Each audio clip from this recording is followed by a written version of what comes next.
નમસ્તે બાળકો.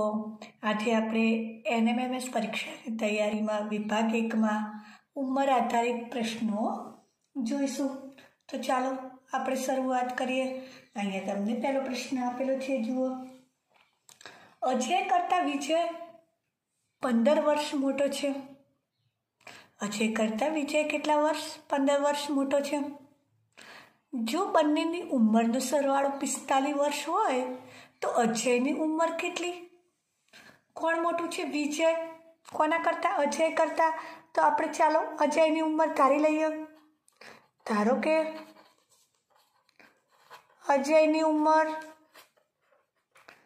x વર્ષ, તો વિજયની ઉંમર કેટલી થાય? 15 વર્ષ મોટો છે એટલે x + 15 થાય. હવે શું કહે છે? બંનેનો સરવાળો 45 વર્ષ છે. તમારે આવું બધું લખવાનું નહીં, સિમ્પલ યાદ કરી દેવાનું કે સમજો કે અજયની x છે. ડાયરેક્ટ સમીકરણ બનાવી દેવાનું. અજયની x છે, વિજય 15 વર્ષ મોટો છે એટલે x + 15 થાય વિજયની ઉંમર, અને એ બંનેનો સરવાળો કેટલો છે? 45 વર્ષ. હવે તમે જુઓ, x + x એટલે 2x. 15ને જમણી બાજુ લઈ જાય તો 45 - 15 થશે, તો 2x = 30 થશે. ચાલો હવે x ગુણાકારમાં છે તો 2 ગુણાકારમાં છે તો ભાગાકારમાં લઈ જાઓ, તો x = 30/2 એટલે 15. તો આપણને અજયની ઉંમર શોધવાની કહી હતી, તો અજયની ઉંમર તમને મળી ગઈ. અજયની ઉંમર x વર્ષ હતી તો x = 15 મળ્યા. જો તમને વિજયની ઉંમર કીધી હોત તો વિજયની ઉંમર x + 15 એટલે કે 15 + 15, તો વિજયની ઉંમર કેટલી થઈ? 30 વર્ષ. અજયની ઉંમર 15 વર્ષ થઈ અને વિજયની 30 વર્ષ થાત. અહીંયા આપણને અજયની પૂછી છે માટે 15. આ રીતે પણ તમને વિજયની પણ ઉંમર પૂછાય, તો આ રીતે શોધી લેવાની. ચાલો આગળનો દાખલો જોઈએ. શું કહે છે કે અજયની ઉંમર વિજયની ઉંમરના 3 ગણા કરતાં 3 વર્ષ ઓછી છે. વિજયની ઉંમરના 3 ગણા કરતાં 3 વર્ષ ઓછી છે. સમજો કે વિજયની x, હવે હું બધું લખતી નથી, ડાયરેક્ટ તમને સમજાવું. વિજયની x તો અજયની કેટલી થાય? તો કે વિજયની ઉંમરના 3 ગણા કરો એટલે 3x.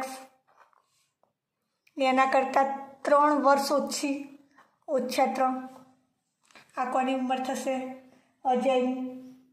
ચાલો હવે શું કહે છે કે બંનેની ઉંમરનો સરવાળો 70 વર્ષ છે, 77 વર્ષ છે. ચાલો x + 3x - 3 = 77 આપેલા છે. આ 3ને જમણી બાજુ લઈ જાઓ, તો આ x ને 3x એટલે 4x. જમણી બાજુ લઈ જઈશું તો ઓછા છે તો વત્તા કરશું. 77 + 3 કરી દઈએ તો 77 ને 3 80, તો 4x = 80 મળ્યા. હવે આપણે x અહીંયા 4 ગુણાકારમાં છે તો ક્યાં જશે? ભાગાકારમાં, તો 80/4, તો 20 × 80, 4 4 ઉડી જશે, તો તમને x = 20 મળ્યા. શું કહે છે? વિજયની ઉંમર શોધો. તો વિજયની ઉંમર આપણે x લીધી હતી તો 20 વર્ષ. અજયની કહી હોય તો કે અજયની ઉંમર 3x - 3 એટલે 3x ની જગ્યાએ 20 - 3, 20 તરી 60 - 3 એટલે 57. આ કોની મળી? તમને અજયની મળી. આપણે વિજયની ઉંમર શોધવાની હતી, તો વિજયની ઉંમર કેટલી મળી? 20 વર્ષ. આપણો જવાબ આવશે 20. ચાલો હવે આગળનો પ્રશ્ન જુઓ. અહીંયા તમને કહ્યું છે કે મહેશ અને નરેશની હાલની ઉંમરનો સરવાળો. બંનેની હાલની ઉંમર કેટલી છે? 25 વર્ષ. સરવાળો 25 વર્ષ છે બંનેની ઉંમરનો સરવાળો. હવે શું કહ્યું છે કે 10 વર્ષ પછી બંનેની ઉંમરનો સરવાળો કેટલો થશે? ચાલો 10 વર્ષ પછી કહ્યું છે તો મહેશની એ 10 વર્ષ વધશે.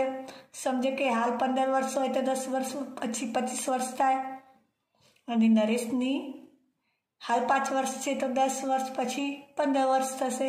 એટલે બંનેની ઉંમર વધશે 10 વર્ષ. એટલે આપણે આ તમને સરવાળો 25 આપેલો છે, એમાં બંનેના 10 વર્ષ એટલે કુલ 20 વર્ષ વધારી દઈશું. એટલે આપણો જવાબ મળી જશે 25 + 20 કરી દો તો 45 વર્ષ। બંનેની ઉંમરનો સરવાળો કેટલો થાય? 45 વર્ષ। આમાં દાખલો ગણવાનો ન હોય, સીધું કરી દેવાનું। બને ત્યાં સુધી દાખલો ગણવાનો ઓછો રાખવાનો। આમાં પણ શોર્ટ કરી જ છે। તમારે શું કરવાનું? તમને જુઓ આ રીતનો રકમ આપેલી હોય, આટલા વર્ષ મોટો છે અને સરવાળો આટલો છે, તો હાલની ઉંમર શોધો એવું આપ્યું હોય તો તમારે આમાંથી આ બાદ કરી દેવાનું। 45 - 15 એટલે 30। એને 2 વડે ભાગી દો એટલે જે નાનું હોય એની ઉંમર મળી જાય, જેની તમે તારી છે એની। અને મોટાની ઉંમર શોધવા માટે એમાં કિંમત મૂકી દો એટલે મોટાની મળી જાય। આટલો દાખલો લખવાની કાંઈ જરૂર જ નથી, સિમ્પલ। આમાંથી આ બાદ કરી અને શું કરવાનું? જે જવાબ આવે બાદ કરી અને જે જવાબ આવે એને 2 વડે ભાગી દેવાના, કારણ કે 2 જણની ઉંમર છે એટલે તમને નાનાની ઉંમર મળી જાય, જે નાનું હોય જેની તારી છે, અને બીજાની શોધવા માટે એમાં કિંમત મૂકી દેવાની એટલે તમને બીજાની ઉંમર મળી જાય। ચલો આગળ દાખલો છે, જુઓ। માનવના જન્મ સમયે, હવે માનવ જન્મે એટલે એની ઉંમર તો 0 વર્ષ જ હશે। તેના પિતાની ઉંમરનો સરવાળો 20 વર્ષ હતો। જુઓ અહીંયા તમને જેવી રકમ આપી છે એવી જ રકમ અહીંયા આપી છે। માનવના જન્મ સમયે એના પિતાની ઉંમરનો સરવાળો, બંનેની જન્મ સમય તેની અને તેના પિતાની ઉંમર સરવાળો 22 વર્ષ। માનવ જન્મ્યો એટલે 0 વર્ષનો હતો, તેના પિતા એનાથી કેટલા વર્ષ મોટા થયા? 22 વર્ષ મોટા થયા। આ જ રકમ છે ને, માનવની 0 વર્ષ ને એના પિતા 22 વર્ષ મોટા છે। બંનેની ઉંમરનો સરવાળો હાલ કયો છે? બંનેની ઉંમરનો સરવાળો 44 વર્ષ છે। તો માનવની હાલની ઉંમર શોધો। તો ચલો, એના જન્મ સમયે એવું કહે છે માનવ 0 વર્ષનો હતો અને એના પિતા કેટલા વર્ષના હતા? 22 વર્ષના હતા। એના પિતા, માનવ અને પિતાની ઉંમર, એનો સરવાળો 22 વર્ષ હતા। માનવ 0 વર્ષનો અને પિતા 22 વર્ષના હતા એટલે 22 વર્ષ થયા। હવે શું કહ્યું છે? હાલમાં બંનેની ઉંમરનો સરવાળો 44 વર્ષ થયો। જુઓ તમે, 22 44 - 22 કરી દો તો તમને 22 મળશે। 22 વર્ષ વધ્યા છે બંનેની ઉંમર, બંનેની ઉંમર થઈ અને 22 વર્ષ વધ્યા છે એટલે માનવની 11 વર્ષ વધી અને એના પિતાની 11 વર્ષ વધી। માનવની 11 વર્ષ વધી, માનવ 0 વર્ષનો હતો એટલે 11 વર્ષ વધી, તો 0 + 11 તો 11 વર્ષ થઈ માનવની હાલની ઉંમર, અને એના પિતાની તો 22 + 11 33 વર્ષ। એના પિતાની હાલની ઉંમર 33 વર્ષ અને માનવની હાલની ઉંમર 11 વર્ષ, કારણ કે 22 વર્ષનો વધારો થયો છે હાલ। તો બંનેની ઉંમર 11 વર્ષ વધી હોય તો 22 વર્ષનો વધારો થયો હોય ને, તો તમારો જવાબ મળી ગયો કે હાલ માનવની ઉંમર કેટલી થશે? 11 વર્ષ આપણો જવાબ આવશે। ચલો હવે આગળ પ્રશ્ન જોઈએ। અહીંયા તમને રકમ આપેલી છે, જુઓ। હાલ 15 લોકોની સરેરાશ, કેટલા લોકોની? 15 લોકોની સરેરાશ કઈ છે? કેટલી કઈ છે? 25 છે। 4 વર્ષ પછી તેમની સરેરાશ કેટલી થશે? હવે જુઓ, આવામાં કંઈ કરવાનું ના હોય, બુદ્ધિ જ દોડાવવાની છે। હાલ કેટલી સરેરાશ આપી છે? તો કે 25 વર્ષ 15 લોકોની। હવે 4 વર્ષ પછી 15 લોકોને 4 વર્ષ વધશે એટલે સરેરાશ કેટલી વધશે? તો કે જેટલા વર્ષ છે એટલા સમયગાળા પ્રમાણે વધશે। કેટલો સમયગાળો આપેલો છે? 4 વર્ષ આપેલો છે, તો હાલ 25 + 4, હાલ 25 છે અને 4 વર્ષ વધશે તો 25 અને 4 29 વર્ષ। 25 અને 4 કેટલા થશે? 29 વર્ષ। તો અહીંયા તમને ઓપ્શનમાં 28 વર્ષ, 45 વર્ષ, 85 અને 29, તો આપણો જવાબ આવશે 29। આમાં કંઈ કરવાનું ના હોય, 15 લોકોની 4 વર્ષ વધે જ એટલે 4 ઉમેરી દેવાના. તમને અહીંયા ગમે એટલા લોકોની આપેલી હોય, 100 લોકોની આપેલી હોય, સમજો કે 100 લોકોની સરેરાશ 15 વર્ષ છે, તો 10 વર્ષ પછી તેમની સરેરાશ કેટલી થશે? તો 15 વત્તા 10 એટલે 25. આ રીતે ગમે તેવો પ્રશ્ન હોય તો સોલ્યુશન કરી શકાય. ટૂંકમાં કે સરેરાશ વત્તા વર્ષ એટલે તમને એટલા વર્ષ પછીની સરેરાશ મળશે. જુઓ અહીંયા સરેરાશ જ શોધવાની છે, સરવાળો નથી કીધો. જો તમને સરવાળો કયો હોત તો તમારે શું કરવું પડત? તો કે 25 ગુણ્યા 15 અને પછી પાછા 4 વર્ષ પછી 15 લોકોની 60 વર્ષ બીજા વધશે, તો 25 ગુણ્યા 15 વત્તા 60 એ એમને સરવાળો થાય.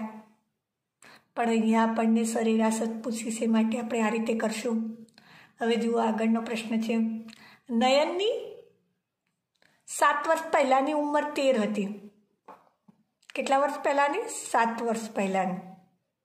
ચલો, 7 વર્ષ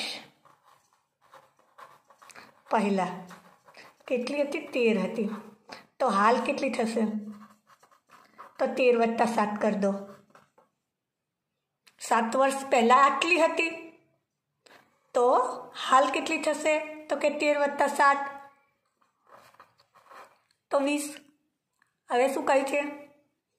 તો 7 વર્ષ પછીની ઉંમર કેટલી થાય? હવે તમને શું કહે છે? 7 વર્ષ પછી. તો શું કરશો તમે? 20માં 7 ઉમેરી દો. 20માં 7 ઉમેરી દો. 20 વત્તા 7 27 વર્ષ. સિમ્પલ દાખલો છે. આ દાખલો આ રીતે જ કરાય. શું કહે છે? 7 વર્ષ પહેલાં 13 વર્ષ હતી, તો હાલ આપણને ખબર પડી જાય 7 વર્ષ પહેલાં છે એટલે જેટલા વર્ષ પહેલાં હોય એટલા ઉમેરી દેવાના. તો 13 વત્તા 7 20 અને 7 વર્ષ પછી કહી છે તો એટલા વર્ષ ઉમેરી દેવાના. 20 ને 7 27. તમને 15 વર્ષ કહ્યું હોત તો 15 વર્ષ પછી ઉંમર શોધો. તો 20 વત્તા 15 35. તમને જેટલા વર્ષ કહ્યા હોય એ પ્રમાણે તમારે કરવાનું છે આમાં. ચલો આગળનો દાખલો જુઓ. 5 વર્ષ પહેલાં શું કહ્યું છે? 5 વર્ષ પહેલાં 15 લોકોની સરેરાશ 20 હતી. તમને કેટલા વર્ષ પહેલાં કહ્યું છે? 5 વર્ષ પહેલાં 15 લોકોની સરેરાશ 20 હતી. ચલો તમને કહ્યું છે કે 5 વર્ષ પહેલાં 15 લોકોની સરેરાશ કેટલી હતી? તો કે 20. હવે જુઓ 5 વર્ષ પહેલાં કીધું છે તો હાલ કેટલી થશે? સરેરાશ જ આપણે એટલે 5 તમને 20 જે 15 લોકોની 5 વર્ષ વધશે. 5 5 5 5 એટલે 5 જ વધશે. 20 વત્તા 5 તો 25 થશે હાલ. હવે શું કહ્યું છે? તો 5 વર્ષ બાદ 5 વર્ષ બાદ એટલે બીજા 5 ઉમેરશું, કારણ કે 15 લોકોની 5 5 વર્ષ વધશે એટલે 30 વર્ષ થશે. 5 વર્ષ બાદ કેટલી સરેરાશ થાય? 30. કેટલી થાય? 30. તો આપણો જવાબ આવશે 30. ચલો ફરીથી એક વખત સમજાવી દઉં. શું કહ્યું છે? 5 વર્ષ પહેલાં કેટલા લોકોની? 15 લોકોની સરેરાશ 20 હતી. 5 વર્ષ પહેલાં 20 હતી તો હાલ કેટલી થાય? તો 20માં 5 ઉમેરી દો. 15 લોકોની 5 5 વર્ષ વધે એટલે સરેરાશ 5 જ વધે. તો 20 વત્તા 5 25. હજી શું તમને કહ્યું છે કે 5 વર્ષ પછી, તો બીજા 5 ઉમેરી દો એટલે 30. તમને 7 વર્ષ પછી કીધું હોય તો 25 વત્તા 7 32. જેટલા વર્ષ કહ્યું હોય એ પ્રમાણે, અને આગળ પણ જેટલા વર્ષ કહ્યું હોય એ પ્રમાણે આપણે શોધવાની છે. ચલો આગળનો પ્રશ્ન છે જુઓ. જયેશ અને હરેશની ઉંમરનો ગુણોત્તર. તમને શું કહે છે? જયેશ અને હરેશની ઉંમરનો ગુણોત્તર 5:3 છે અને સરવાળો 40 છે. ગુણોત્તર કેટલો કહે છે 5/3, એટલે સમજો કે જયેશની ઉંમર 5x વર્ષ અને હરેશ 3x. ચાલો બંનેનો સરવાળો કયો છે તો 5x + 3x કરી દો, કેટલા 40 વર્ષ. તો આ બંને ચાલો સમીકરણ છોડ દો, 5 ને 3 8x = 40, તો x = 40/8, 8 × 5 = 40, 8 8 ઉડી ગયા, તો x = 5 મળ્યા. શું કહ્યું છે કે હરેશની હાલની ઉંમર શોધો. તો હરેશની ઉંમર કેટલી છે 3x, તો હરેશની ઉંમર 3x, તો 3 × 5, તો 3 × 5 = 15 વર્ષ. અને જો જયેશની કીધી હોત તો 5 × 5 તો 25 વર્ષ, 5 × 5 તો 25 વર્ષ. આ રીતે તમે બંનેની ઉંમર ગમે તેની પૂછી હોય તમે શોધી શકો. ચલો આ રીતે ગમે તેવો દાખલો પૂછ્યો હોય તો તમે કરી શકો.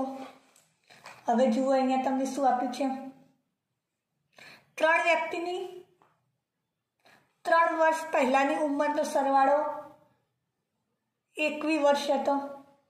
શું કહ્યું છે 3 વ્યક્તિની કેટલા વર્ષ પહેલાંની ઉંમરનો સરવાળો 3 વર્ષ પહેલાંનું 21 વર્ષ. ચલો અહીંયા આપણે 3 વર્ષ પહેલાંનો છે તો લખી દઈશું કે 3 વર્ષ પહેલાં 21 વર્ષ. 3 વર્ષ પહેલાં કેટલા વર્ષ થશે 21 વર્ષ. 3 વ્યક્તિની ઉંમરનો સરવાળો કહે છે, બરાબર. તો હવે હાલ કેટલો થશે, તો 3 વર્ષ પહેલાંનું હતું, તો હાલ કેટલો થાય તો કે 21. હવે 3 એના 3 3 3 3 એટલે 3 તરી 9 વર્ષ વધી જશે. 3 વર્ષ પહેલાં છે તો હાલ અહીંયા સરેરાશ નથી પૂછી. જો સરેરાશ હોત તો તમે 3 વર્ષ જ લખો, પણ અહીંયા સરવાળો આપેલો છે એટલે 3 સરેરાશ 3 વર્ષ સુધી 3 ઉંમર 3 તરી 9 વધે. તો હાલ કેટલો સરવાળો થાય તો કે 30, 21 + 9 30. હાલ ઉંમરનો સરવાળો કેટલો થશે 30 વર્ષ. હવે તમને શું કહ્યું છે 4 વર્ષ પછી, તો કે 4 વર્ષ પછી તો 3 ઉંમર કેટલી વધશે 4 તરી 12. 4 વર્ષ પછી 3 જણા છે તો 4 તરી 12, તો 30 + 12, તો 30 ને 12 કેટલા થશે 42. તો અહીંયા તમારો જવાબ આવશે 42 વર્ષ. સરવાળો પૂછ્યો છે, સરેરાશ નથી. જુઓ ખાસ ધ્યાન રાખજો, જો સરેરાશ વર્ષ પૂછ્યા હોય તો જેટલા વર્ષ છે એટલા જ આપણે એડ કરતા હતા, પણ અહીંયા સરવાળો છે. જુઓ એનાથી ઉલટું છે. તો સરવાળો હોય તો તમારે શું કરવાનું, તો બધાના 3 વ્યક્તિ છે તો 3 વર્ષ છે તો 3 વડે ગુણાકાર કરી દેવાનું, 3 તરી 9 વર્ષ વધે, એ 9 ઉમેરી દીધા એટલે હાલની ઉંમર મળી ગઈ.